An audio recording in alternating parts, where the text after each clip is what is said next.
Well, ladies and gentlemen, good evening. It's the 27th of December, and this is the Billy Think Tank with Spencer Keck coming at you live from here in Hardin County. And I am running for the 3rd District Magistrate here in Hardin County. And I'd love to have your vote. Hopefully that you guys had a wonderful day out there in the sun like I did today, because the sun broke through a little bit when I went south on 65 to Franklin, went down to Dueling Grounds Distillery, had an amazing wood-fired pizza down there. That pizza, boy, it just reminded me of stuff like I used to get when my family and I lived in Italy while I was stationed on there with the Navy. Yeah, if you haven't tried it, try it. We got to go on a nice little hike too over there in Mammoth Caves National Park. Took the dogs out, hit the trails.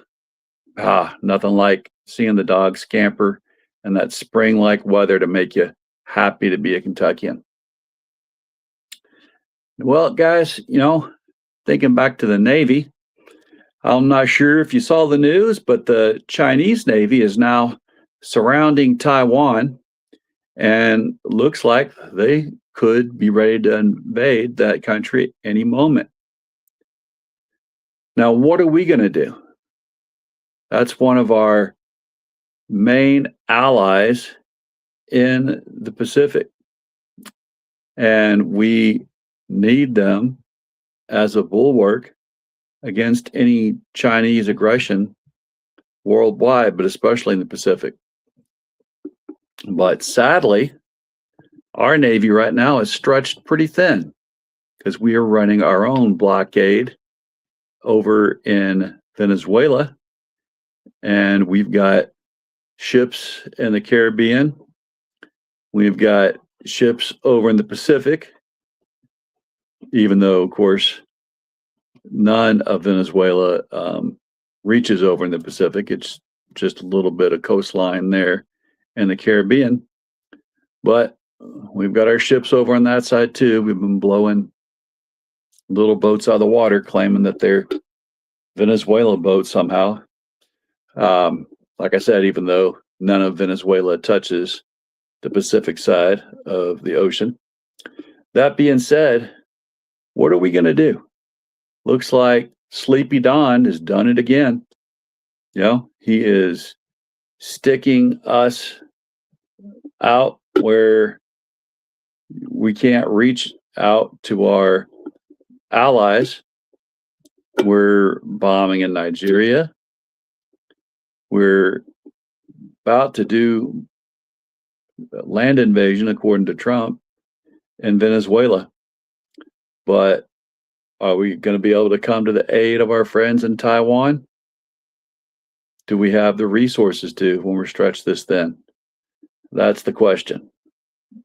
As I've been thinking lately, just realizing, all this mess we've been getting into, we've got Trump all over the Epstein files, as more were released just recently. Before they forgot to redact it all, we see that Trump was doing things that we wouldn't want him doing with our daughters, and he's doing them on, properties of Epstein and his, according to the files. We also know he flew on that Lolita Express many more times than he ever let on, since he said he never did. But how do we get here? Well, looking back, remember back in the 80s, I used to watch Michael J. Fox on Family Ties as he would, he portrayed that young Republican in a family of liberals or Democrats. I used to love his character. I thought, oh yeah, that's me. I am a young Republican. I have my subscription to National Review, and just thought that I knew it all, right? I was sold on, worldwide capitalism and worldwide markets and free markets, and don't ever touch free markets at all. Keep your grubby government paws off of them. Well, how does that add up to where we are today? To where these tariffs have taken us? Because tariffs are definitely not part of a free market. Um, you can answer that according to whatever I guess you've studied and learned in economics.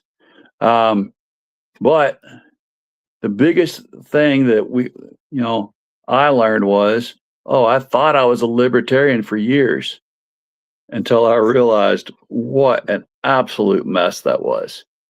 And it's that libertarian mess that has gotten us into this by blending, Republicans into religious nationalism and creating MAGA. They're Ayn Rand cultists, first and foremost. If you don't know Ayn Rand, she wrote that book about, how the strong man should always come out on top and he can do whatever he wants and he can trample on whoever he wants if you're the strongest. Had another book she wrote, the title was Selfishness is a Virtue. Now, I don't know how on earth anyone can talk about Christ, Jesus Christ, and claim that selfishness is a virtue. Because that's absolutely the opposite of what he taught. Yet that is Ayn Rand's libertarianism in a nutshell. And a lot of these folks that are running the GOP, they make all of their folks and their staff read Ayn Rand.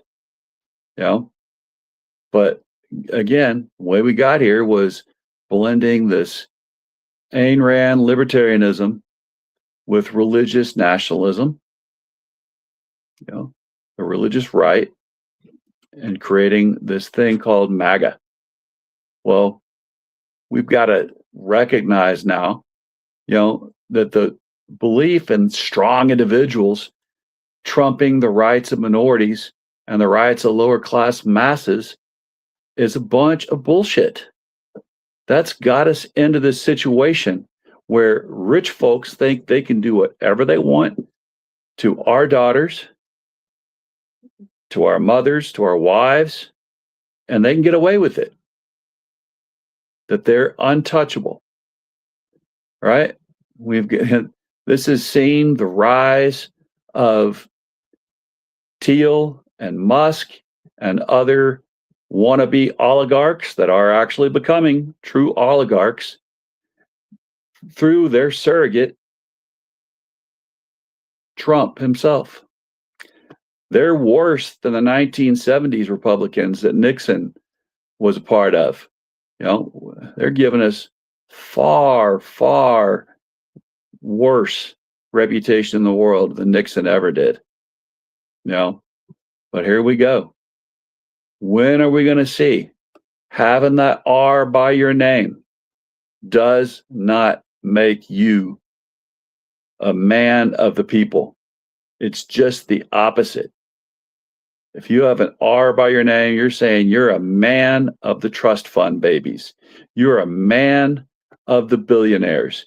You're either a lackey or you are one yourself, but you don't care anything about farmers.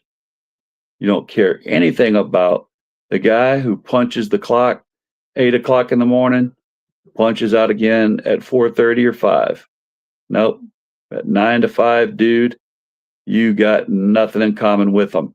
But they've been selling us a line of bullshit, acting like they're all about God and guns and, they're against gays and transgenders. That's all they can ever talk about because they don't have anything to show us for real about an economy that is good for us.